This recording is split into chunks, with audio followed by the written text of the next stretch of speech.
In this next video, we're going to be talking about watching Obama as he finishes his last days in office and he carries out his legacy.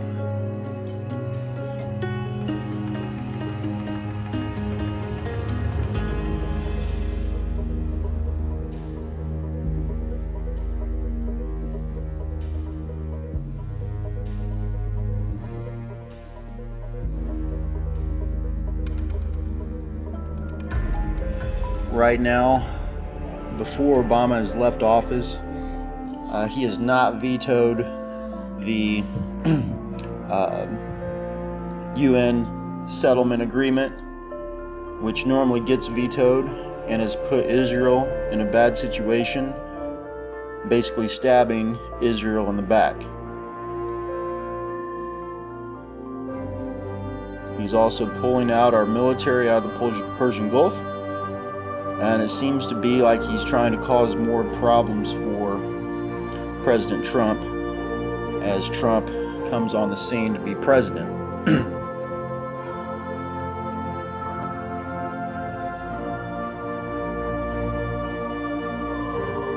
Right now, let's take a look at the Bible and what it says about Obama's legacy in Habakkuk and Jeremiah. Before we read, the current situation is that the United States is basically in a transition between two presidents. We've had other videos about the seals of Revelation. We've had videos about the second seal of Revelation. We just want to take a closer look at Obama during this time. Habakkuk chapter 2 expresses a lot about an end-time leader of the Babylonians and gives a description of what to look for and what to watch for.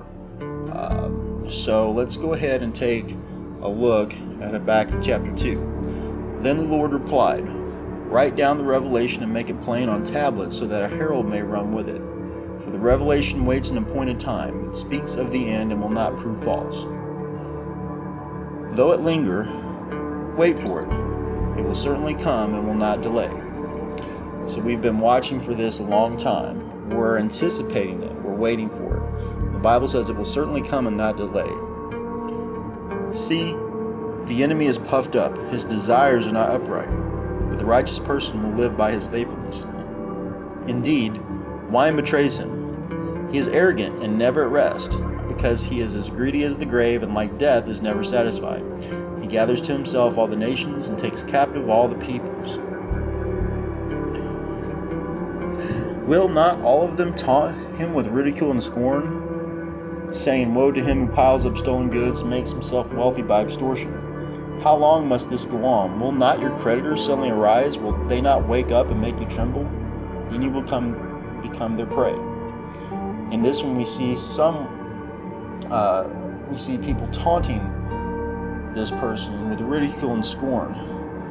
Apparently he's done something to cause a major problem in the world for everyone to taunt him.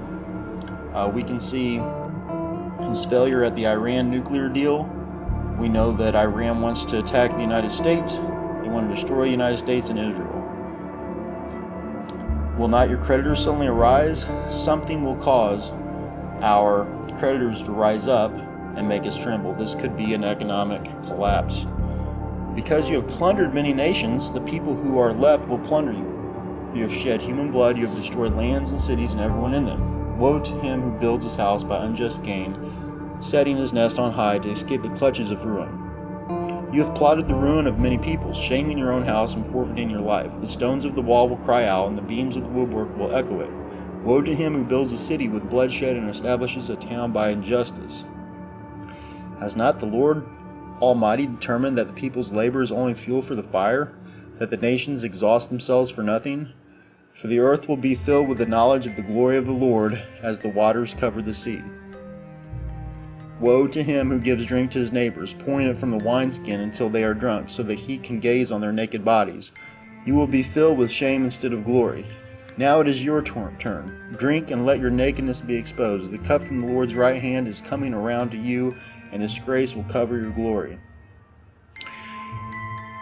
The violence you have done to Lebanon will overwhelm you, and the destruction of animals will terrify you, for you have shed human blood, you have destroyed lands and cities and everyone in them.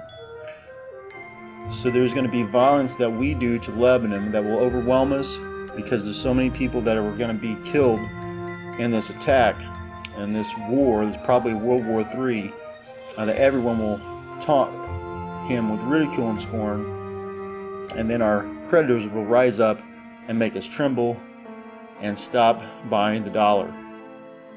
Let's take a look at Jeremiah 50:31 and 32. See, this is something we'll see. I am against you, you arrogant one, declares the Lord Almighty, for your day has come, the time for you to be punished. The arrogant one will stumble and fall, and no one will help him up.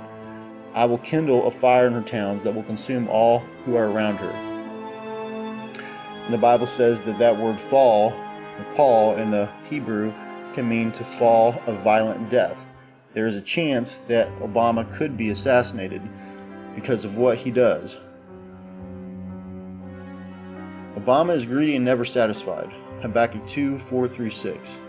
See, this is something we'll be able to see. The enemy is puffed up, his desires are not upright, but the righteous person will live by his faithfulness. Indeed, wine betrays him. We'll see this. He is arrogant and never at rest. Because he is as greedy as the grave and like death is never satisfied, he gathers to himself all the nations and takes captive all the peoples. Will not all of them taunt him with ridicule and scorn, saying, Woe to him who piles up stolen goods and makes himself wealthy by extortion. How long must this go on?